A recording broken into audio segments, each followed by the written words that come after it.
tous, c'est Smashou pour commenter le combat numéro 2 de notre tournoi jeuxvideo.com. Donc le combat numéro 2 va opposer Hugo, alias Hugo 56 690 à Zombie, alias Zombie Vision sur le forum.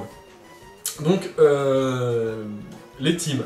Donc Hugo, sa team se compose de Dracofeu, Léviator, Galeking, Togekiss, Coup de Langue et enfin Dracolos. Donc potentiellement 3 Pokémon qui peuvent méga évoluer, donc peut-être que Hugo a choisi Dracofeu, ou alors Léviator, ou alors Galeking. Nous verrons bien pendant ce match. Après, que dire sur la team? Il y a quand même 4 faiblesses roches, donc c'est quand même assez dangereux. On a aussi 2 faiblesses combat, mais qui sont bien compensées par les types vol de l'équipe. Ensuite, on a quand même 2 faiblesses glace. Voilà. Et on a le dragon, c'est bien comblé par Togekiss. Voilà.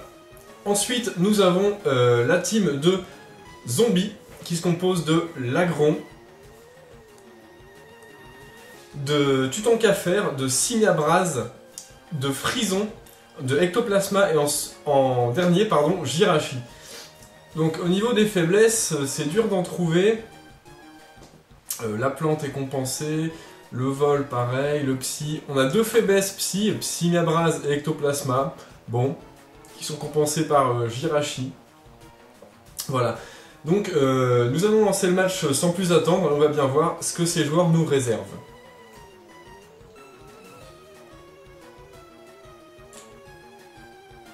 C'est parti, Hugo veut se battre, donc nous sommes du point de vue de Zombie Vision. Donc Zombie commence avec son Lagron Shiny, tout pourpre. Pendant que Hugo commence avec son Dracolos, il switch sans plus attendre et envoie son Coup de Langue Shiny en jeu. Pendant que Zombie place ses pièges de roc tranquillement au premier tour. Zombie décide de switcher, de retirer son Lagron pour envoyer son Frison. Pendant que le Coup de Langue avait lancé un méga fouet. Donc c'est très bien anticipé puisque Frison dispose du talent herbivore. On a un switch sur Galeking. Pendant que le Frison lance une peignée qui est une attaque normale. Donc Galeking qui résiste x4, donc c'est bien anticipé également. Ça fait très mal. Il est blessé par le contre-coup et blessé par l'orbe-vie. Donc ce Frison est un Life Orber. Il décide de lancer un séisme qui va faire très mal au Galeking puisqu'il le craint x4 et le Galeking est mis KO sans avoir eu le temps d'exécuter une seule action. C'est dommage. Frison perd quand même quelques PV. C'est Dracolos qui revient en jeu pour prendre le relais. Il perd quand même un quart de sa vie sur les pièges de roc, ce qui est assez contraignant puisqu'il doit perdre son talent multi-écaille. Ou écaille spéciale, je sais plus. Bref, le Dracolos lance une Dracométéore sur le Frison, pendant que le Frison lui-même avait lancé une lame de roc qui échoue. Voyant cette attaque, Hugo remballe tout de suite son Dracolos et envoie son Léviator. Alors je sais pas si le choix est judicieux puisqu'il craint aussi la roche. Par contre, l'avantage c'est qu'il baisse l'attaque de ce Frison. La lame de roc, si cette fois-ci réussit, et elle fait très mal, et réussit à tuer le Léviator quasiment full vie. Donc l'intimidation n'était pas la bonne méthode sur ce coup. Hugo décide de prendre le relais avec son Coup de Langue. Qu'est-ce que ce Coup de Langue nous réserve? Donc le Frison instoppable lance sûrement une dernière attaque, peignée qui fait très mal. Il est mis KO par le contre-coup. Donc le Frison est écarté mais il aura fait des gros dégâts. C'est le Jirachi qui est envoyé par Zombie. Et qui lance un plaquage qui finit le Coup de Langue sans surprise.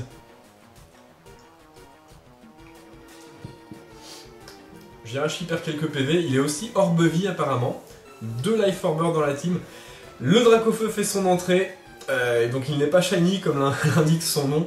Par contre ça lui empêche pas de se prendre 50% sur les pièges de roc qu'il évite autour de la team de Hugo. C'est le Swampert, donc Lagron qui prend le relais, qui encaisse un lance-flamme tranquillement. Donc apparemment ce Dracofeu n'est pas méga évolué. Ah, si, il est méga évolué, c'est un Dracofeu X. Très classe, Dracofeu X. Qui lance un Dracochoc.